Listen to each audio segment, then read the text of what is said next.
Olá galera do Varal Celeste, o vídeo de hoje é para falar da vitória, goleada, da forma que você quiser definir o resultado em cima do Bahia pela quarta rodada do Campeonato Brasileiro. Vamos lá? Antes, peço a você que deixe o seu like, se inscreva no canal, ative o sininho de todas as notificações e compartilhe com seus amigos e seguidores nas redes sociais.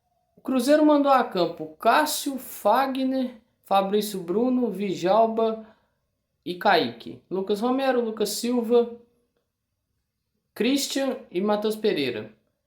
Wanderson e Caio Jorge. Ainda entraram no decorrer da partida. O William, Dudu, Gabigol, Eduardo e o Wallace. Desses, eu acho que eu só não colocaria o Eduardo. Eu acho que seria um bom jogo para colocar o Rodriguinho. Da minutagem e tudo mais. Né? Trabalhar a questão também de minutagem, confiança e afins com o atleta, sabe? Ah, o Rodriguinho é o novo craque, que não sei o que. Não, não é isso. É trabalhar a questão de minutagem com alguns atletas que não estão sendo utilizados. Mas assim, não tem muito questionamento não. Tá beleza e tal. Até porque assim, é difícil você questionar qualquer coisa numa vitória de 3-0, né? É importante pensarmos nisso. Foi assim, antes eu pedi um desempenho e, se possível, uma vitória, né? Óbvio, né? Claro, dado o contexto contra o São Paulo e tudo mais, mas mesmo assim, pedi desempenho e, se possível, vitória. Foi um jogo com desempenho, com vitória e de uma forma assim ótima. E eu vi até num post, eu quero até deixar esse post por aqui. Claro, se o autor permitir, senão ele comenta sobre os 4 jogos do Cruzeiro, né? Falam que foram, o Mirassol foi meio que nota 7 e os últimos 2 jogos foram bons desempenhos, né? Disputou muito bem contra o São Paulo e trouxe o empate, e contra o Bahia conseguiu jogar, dominar o jogo e ganhar, né? Conseguiu jogar, que eu falo assim, disputar e tudo mais, né? Ter ali vantagens nos duelos e coisas assim, né? E teve o jogo contra o Inter. Esse eu separei para falar por último porque esse tem uma clara interferência da arbitragem e eu acho que não pode deixar isso de fora dessa conversa. Mas por que eu estou fazendo esse prólogo aqui? Eu acho que pela primeira vez aí nós tivemos um jogo de muita consistência do Cruzeiro, e isso até para os próprios atletas ficou muito nítido dentro do ano. O Romero sai falando talvez do melhor primeiro tempo até aqui na temporada, né? Lá naquela entrevista lá na beira do campo, no intervalo do jogo, né? E de fato foi. Vamos ser bem sinceros, o Cruzeiro atuou de uma forma muito lúcida, muito boa. E assim, talvez nós não víamos isso há tempos, né? Vamos ser bem sinceros assim, sabe? Com muita ação no campo de ataque, com muita pressão, incomodando muito o Bahia. Eu tinha algumas preocupações com esse jogo contra o Bahia, pela forma com a qual o Bahia vinha jogando, e não vinha jogando mal não, vinha jogando bem, né? Só que nessa partida, o Bahia não conseguiu fazer nada de minimamente útil.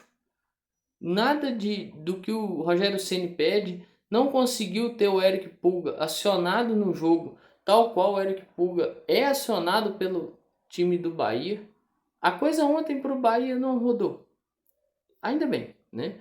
E para nós rodou muito bem, né? Subiu linha, fez pressão, roubou bola nessas saídas do Bahia. Uma inclusive resultou num pênalti. Um pênalti muito mal batido pelo Caio Jorge. De novo, né? Contra o Inter ele bateu muito mal também. Então, assim, isso me dá uma incomodada. Mas, ao menos deu um resultado ali. E bom ver que o atleta não caiu.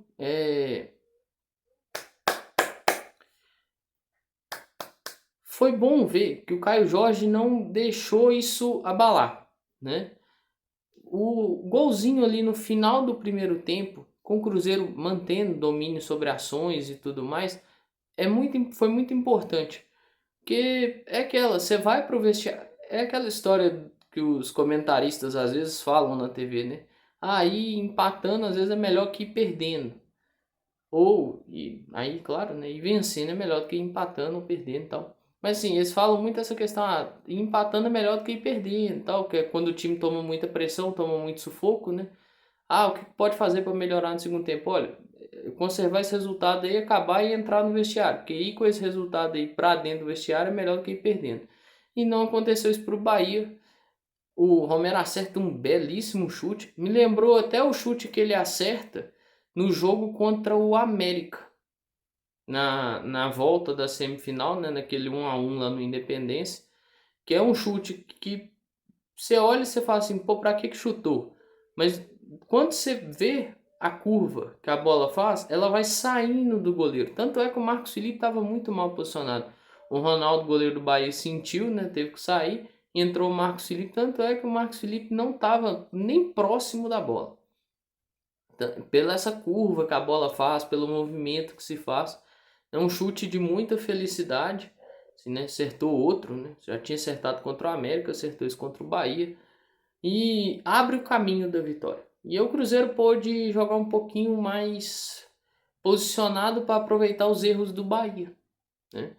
E o Bahia veio com algumas alterações para tentar empurrar o Cruzeiro para trás, gerar dificuldade para o Cruzeiro e gerar um empate, né? Coisas que não foi efetivo. O time do Bahia não, sim, leva um perigo, leva sustos ao Cruzeiro, mas nada que o Cássio teve que fazer milagre, bola salva em cima da linha, nada disso, sabe? Coisas dentro de um espectro normal de jogo, né, pelos posicionamentos, tanto do Cruzeiro quanto do Bahia, né? O Cruzeiro talvez tentar ter ali a posse, tentar girar, e o Bahia tentar empurrar o Cruzeiro para trás para buscar esse resultado. Aí numa roubada de bola num lance com o Everton Ribeiro, o Christian acha o Caio Jorge, e o Caio Jorge foi muito feliz, assim, o passe do Christian foi sensacional e o Caio Jorge foi muito feliz para ganhar do zagueiro, fazer, né, o trabalho de ganhar do zagueiro, ajeitar para chutar e a finalização e fazer o gol. Ali já deu meio que uma arrefecida no time do Bahia e 10 minutos depois vem o terceiro gol e aí sim sacramenta-se as coisas. O Cruzeiro consegue seu resultado. Numa boa jogada também, o Lucas Silva, né? Lucas Silva, o Caio Jorge, o Kaique também participa da jogada, porque o Kaique faz uma passagem interessante nas costas do Caio Jorge, que induz a zaga pelo menos a dúvida, mas nesse caso induziu ao erro também. Porque quando o jogador do Bahia vê o Kaique fazer a ultrapassagem, ele começa a sair para marcar o Kaique, o que facilita para o Caio Jorge ter o ângulo para batida, né? Ter a melhor visão do gol e ter o ângulo para batida. Então, assim, mais um bom jogo do Lucas Silva. É um bom jogo desse time. Lembrando, Leonardo Jardim repetiu o time que jogou contra o São Paulo. Tanto é que eu falei, pô, Dudu entrou, Gabigol entrou, né? Alguns atletas que eu até, William, que eu achava até que voltariam ir para o time titular, eles não voltaram. O Leonardo Jardim repetiu o time, confiando no ataque lá com o Caio Jorge e Wanderson, confiando no que o Fagner fez. E aí, a se destacar alguns desempenhos individuais, mas eu vou fazer isso aqui de forma muito rápida, talvez no podcast eu vou falar um pouco mais. Mas assim, gostei da partida do Djalma.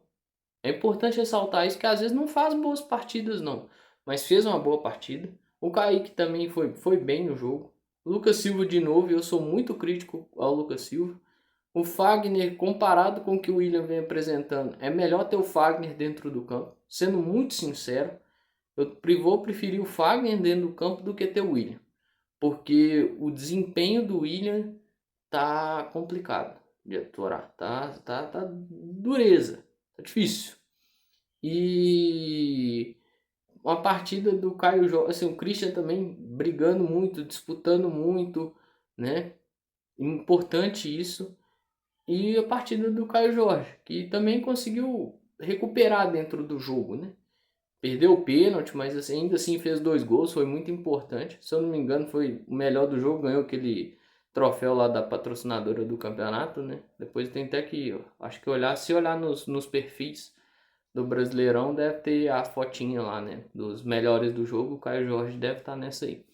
Então, assim, é importante, é uma vitória muito importante, coloca o Cruzeiro com 7 pontos. É claro, quarta rodada, eu não vou ficar aqui falando de tabela, mas nesse momento o Cruzeiro está em quinto, né? Ali pela sexta rodada eu vou passar a tabela, vou começar a passar a tabela, mas antes disso eu não vou fazer isso, não faço isso nem lá no podcast, eu não faço isso aqui, beleza?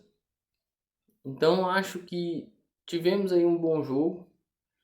E seguindo a linha do post que eu cheguei a comentar aqui, que eu vi no X, de fato nós tivemos alguns, assim, dois bons jogos em sequência, né? São Paulo e Bahia.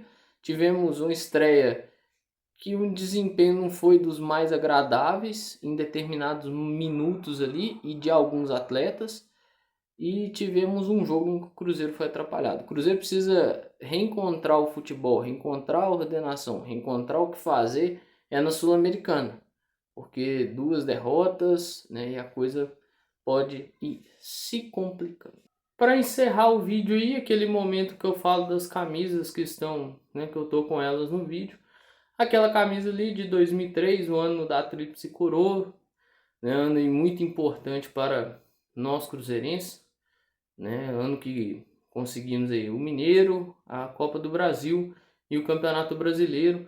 Detalhe que algumas pessoas à época pediram para costurar a estrelinha dourada na camisa, né? Que era uma das grandes zoeiras assim que o atleticano fazia, que o Cruzeiro não tinha essa estrela, né? E aí algumas pessoas pediram para costurar, tanto é que você encontra essa camisa à venda com aquela estrelinha costurada, né? Então, fica aí essa questão dessa curiosidade. Essa camisa, no caso a minha aqui, ela tá autografada pelo Alex. O número nas costas é o número 10. Eu vou deixar a foto do autógrafo em algum local aqui. Essa camisa aqui é a camisa de goleiro de 1999 do André. O pessoal, tem gente que chama de abelha, tem gente que dá um monte de nome para essa camisa. É uma camisa bem assim típica dos anos 90, né, com seus detalhes e tudo mais. Algumas camisas bem, o Cruzeiro tem algumas camisas de goleiro bem icônicas aí dos anos 90. Acredito eu que todos os times têm essa um pouco dessas camisas, né? Essas camisas diferentes aí. E são bem interessantes, são bem legais. No caso, em 99, o Cruzeiro não foi tão feliz assim, mas a camisa, eu acho essa camisa muito bonita, assim como eu acho a azul, a branca, né? Infelizmente, a questão de títulos não foi das melhores, né? Teve lá a disputa da Recopa de 98, que ocorreu em 99, mas questão do brasileiro, o time foi eliminado. Na primeira eliminatória que encontrou, Copa do Brasil não conseguiu andar muito também. Então fica aí essa questão. A minha camisa, no caso, infelizmente o antigo dono cortou as mangas. Essas camisas de goleiro ali no fim dos anos 90 e início dos anos 2000, elas tinham a manga longa, né? Algumas, se eu não me engano, o Cruzeiro tinha aquelas que, por exemplo, o Dida utilizou, as que o próprio André, que essa camisa tem um autógrafo do André Dorin, tipo aqueles autógrafos do Fábio nas camisas, né? Essa camisa tem um autógrafo do André Dorin desse tipo. Algumas camisas ali, o Dida usou algumas assim, existiam algumas outras camisas que o André também utilizou assim, tinha um acolchoado no cotovelo e a depender algumas outras tinha também no ombro. Se eu não me engano eu tenho um aqui que é dessa forma. Quando eu tiver com ela, seja exposta lá ou vestido com ela, eu mostro de uma forma mais detalhada, mas fica aí essa curiosidade. Acredito eu que tem pessoas que têm essa camisa na coleção, que a camisa tá com a manga inteira, né? No meu caso, infelizmente, o antigo dono passou a tesoura na manga. Bom, pessoal, vou encerrando o vídeo por aqui. Peço que você ainda não tenha deixado seu like, deixe o seu like. Peço que, caso não tenha se inscrito no canal ainda, se inscreva no canal, ative o sininho de todas as notificações e peço que compartilhe com seus amigos e seguidores. Um grande abraço e um excelente fim de semana para todos nós.